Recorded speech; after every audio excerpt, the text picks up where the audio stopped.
ஆண்டவரும் உலக ரட்சிகர் மீட்பெருமா இருக்கிற இயேசு கிறிஸ்து அற்புத நாமத்தினால் யாவருக்கும் காலை வாழ்த்துக்கள். உங்களை சந்திப்பதில் மிக்க மகிழ்ச்சி அடைகிறோம்.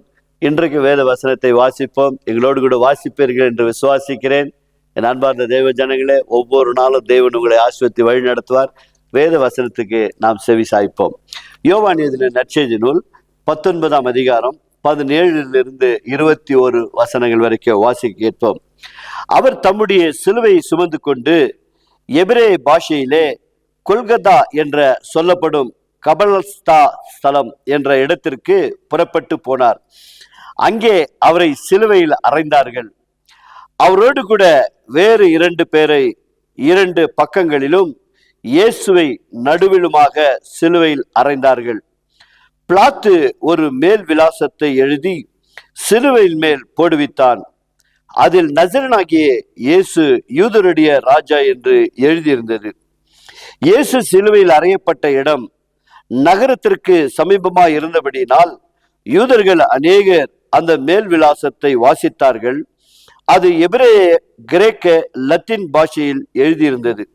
அப்போது யூதருடைய பிரதான ஆசாரியர் பிலாத்துவை நோக்கி, யூதருடைய ராஜா என்று நீர் எழுதாமல் தான் யூதருடைய ராஜா என்று அவன் சொன்னதாக எழுதும் என்றார்கள்.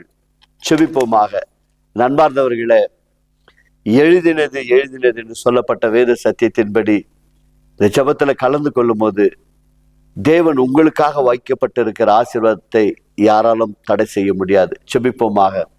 கிருபை உள்ள நல்ல ஆண்டவரே, பிலாத்து என்னதான் தன்னுடைய பதவிக்கு பயந்தாலும் கூட எழுதினது தான் என்று சொல்லி தைரியமாய் சொன்னபடி உம்முடைய பிள்ளைகளுக்கு நியாயத்தை நீர் எழுத போகிறீர் சுவாமி. எத்தனையோ பிள்ளைகள் என்ற நாட்களிலே கோர்ட்டும் கேசுமாய் போய் வருகிறார்கள் அப்பா. இந்த நிகழ்ச்சியெல்லாம் நாங்கள் பார்க்கும்போது, வேதத்திலே பார்க்கும்போது, இன்றைக்கும் உடைய பிள்ளைகள் நிரபராதிகள் எத்தனையோ பேர் கண்ணீரோடு வேதனையோடு இருக்கிறார்கள். அவர்களுக்கு ஒரு பரிபூர்ண விடுதலை தாரும். இந்த உலகத்திலே ஆண்டவரே, ஜனங்கள் எத்தனையோ பேர் சுவாமி தகப்பனே, வீட்டு நிலத்தின் காரியத்தின் நிமித்தம் அண்ணன் தம்பி உறவுகள் மத்தியில பிளவுகள் ஆண்டவரே, எத்தனையோ பேர் வஞ்சிக்கப்பட்டு இருக்கிறார்கள். அவர்கள் அநேக காரியங்கள் கோர்ட்டில கேஸ்ல இருக்கிறார்கள் சுவாமி. கர்த்தர் அவர்களுக்கு ஒரு பரிபூர்ண விடுதலை கொடுங்கப்பா. நியாயத்தை வழங்கப்பா. எழுதினது தான் என்று சொல்லி நீங்க நியாயத்தை ஆண்டவரே அவர்களுக்கு கொடுக்கும்படியா நாங்கள் செபிக்கிறோம். உங்களுடைய பிள்ளைகள் கண்ணீரோடு இந்த நிகழ்ச்சியை பார்த்து கொண்டு இருக்கிறார்கள் சுவாமி. கர்த்தர் ஒவ்வொருவரையும் ஆறுதல் படுத்தி, தைரியப்படுத்தி, நம்பிக்கை கொடுத்து, இன்றைக்கு அவர்கள் ஒருவேளை கோர்ட்டு போவார் என்று சொன்னால் இந்த நிகழ்ச்சியை பார்த்து விட்டு போகும்போது நீர் அவர்களுக்கு ஒரு அற்புதத்தை செய்யும்படியா நாங்கள் செபிக்கிறோம். அப்படியே நீங்கள் செய்கிறமைக்காய் நன்றி. இயேசுவின் நாமத்தினால் வேண்டிக் கொள்கிறோம் பிதாவே, ஆமேன். God bless you. கர்த்தர் உங்களை ஆசீர்வதிப்பாராக.